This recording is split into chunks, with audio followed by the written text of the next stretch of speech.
In a small, forgotten village surrounded by endless fields of dust and wheat, lived a man named Ethan Miller, a struggling farmer.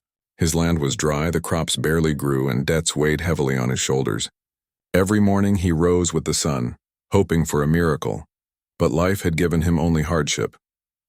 Ethan was a quiet man, known in the village for his honesty and hard work.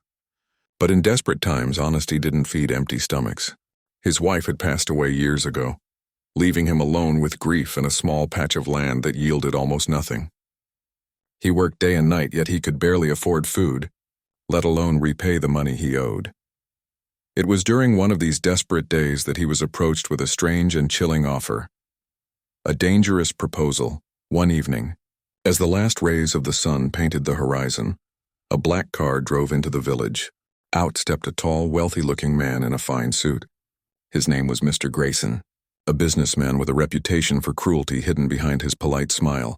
He summoned Ethan to speak in private. "I've heard of your struggles," Grayson said, adjusting his gold watch. "I can help you, but in return I need a job done." Ethan frowned, nervous. "What kind of job?" Grayson lowered his voice. "A burial, quiet, no questions asked.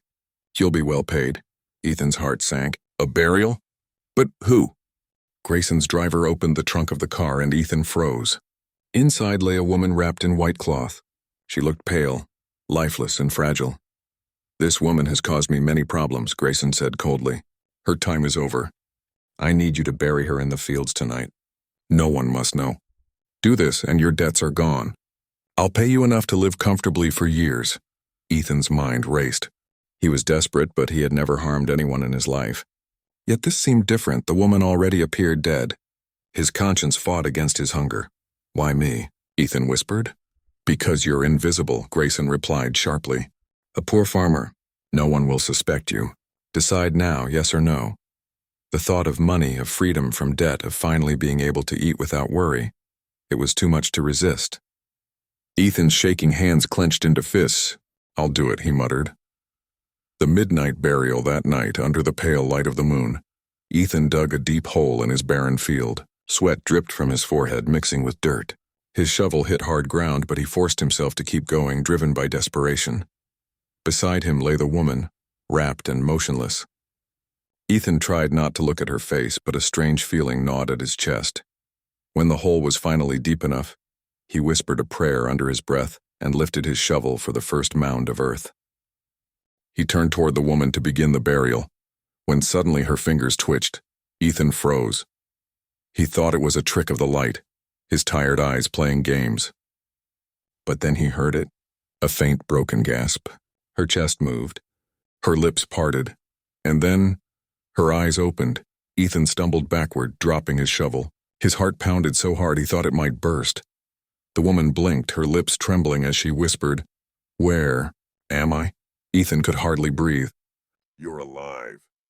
"Oh, dear God, you're alive." The woman tried to sit up, but her body was weak. "Please, help me." Ethan's thoughts spiraled. This wasn't just a burial anymore, this was murder. If he went through with Grayson's order, he would be burying a living person. His stomach churned. He knelt beside her, panic in his voice. "Who are you? What happened to you?" Through shallow breath, she managed, "My name is Clara. He tried to kill me, because I found out his secret." Her eyes darted wildly, fear gripping her voice. "Please, don't let him finish what he started." Ethan felt the ground spin beneath him. He had agreed to bury a corpse, but now he was staring at a terrified woman begging for her life. A choice between life and death, Ethan's conscience screamed. If he saved her, Grayson would come after him. The businessman had power, money, and influence. A poor farmer couldn't fight that. But if he went through with it, if he buried her alive, the guilt would haunt him forever. Clara grabbed his arm weakly. "Please, you're my only hope." Ethan swallowed hard, his throat dry. He looked at her fragile frame, at the life still flickering in her eyes. And then he made his choice. He lifted her gently, carrying her away from the open grave. "I won't let you die," he whispered. "Not like this." Hiding the truth, Ethan rushed her into his small farmhouse, laying her on his bed. He gave her water, wrapped her in blankets, and tried to calm her trembling body.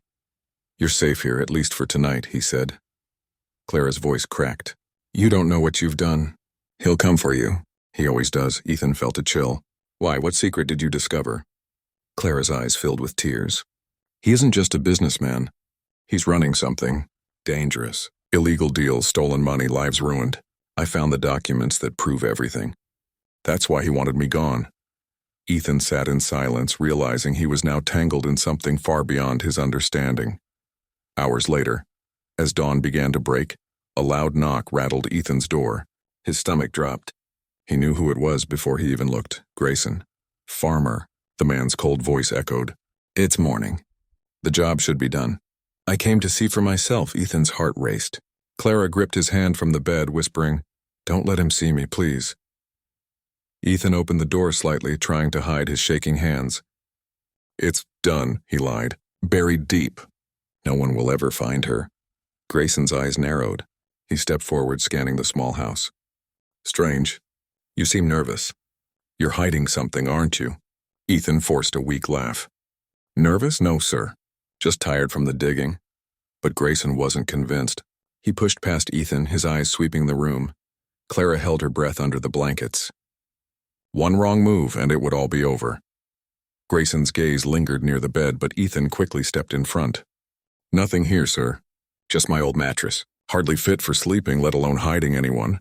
Grayson smirked, then tossed an envelope on the table. Your payment. Remember, farmer, silence is worth more than gold. If anyone ever learns about this, you'll regret it. With that, he left. The sound of the car engine fading into the distance was the sweetest sound Ethan had ever heard. But he knew this wasn't the end. It was just the beginning, because now he wasn't just a poor farmer. He was the guardian of a woman who had cheated death, and the key to exposing a dangerous man's darkest secrets. And Grayson would stop at nothing to silence them both.